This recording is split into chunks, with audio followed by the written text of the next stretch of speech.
ನಮ್ಮ ರಾಜ್ಯದಲ್ಲಿ ವ್ಯಕ್ತಿಗಳನ್ನು ಕಿಡ್ನ್ಯಾಪ್ ಮಾಡಿ ಒಂದು ಅಜ್ಞಾತ ಸ್ಥಳಕ್ಕೆ ಕರ್ಕೊಂಡು ಹೋಗಿ ಥಳಿಸುವಂಥದ್ದು ಅಷ್ಟು ಈಸಿ ಆಗಿಬಿಟ್ಟಿದೆಯಾ ಅಂತ ಅನಿಸ್ತಾ ಇದೆ. ಯಾಕೆಂದರೆ ಇತ್ತೀಚೆಗೆ ನಡೆದಂಥ ಪ್ರಕರಣಗಳು ಹೌದು ಅಂತಾನೆ ಹೇಳ್ತಾ ಇದೆ. ಈಗ ಮತ್ತೊಮ್ಮೆ ಹಾಸನದಲ್ಲಿ ಆ ರೀತಿಯಾದಂಥ ಒಂದು ಘಟನೆ ಮರುಕಳಿಸಿದೆ.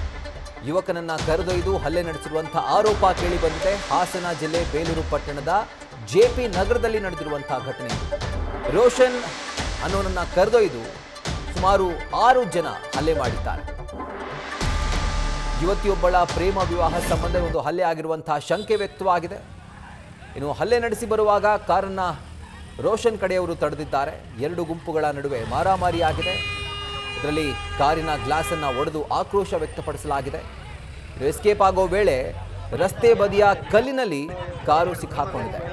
ಅಂಡ್ ಆ ಹೊಡೆದಾಟದ ದೃಶ್ಯವನ್ನ ನ್ಯೂಸ್ ಫಸ್ಟ್ನ ಸ್ಕ್ರೀನಲ್ಲಿ ಗಮನಿಸ್ತಾ ಇದ್ದೀರಿ. ರೋಷನ್ ಅನ್ನುವಂಥ ಯುವಕನನ್ನ ಸುಮಾರು 6 ಮಂದಿ ಕಿಡ್ನ್ಯಾಪ್ ಮಾಡಿ ಆತನ ಮೇಲೆ ಹಲ್ಲೆ ನಡೆಸಿರುವಂಥ ಆರೋಪ ಈಗ ಕೇಳಿ ಬಂದಿದೆ.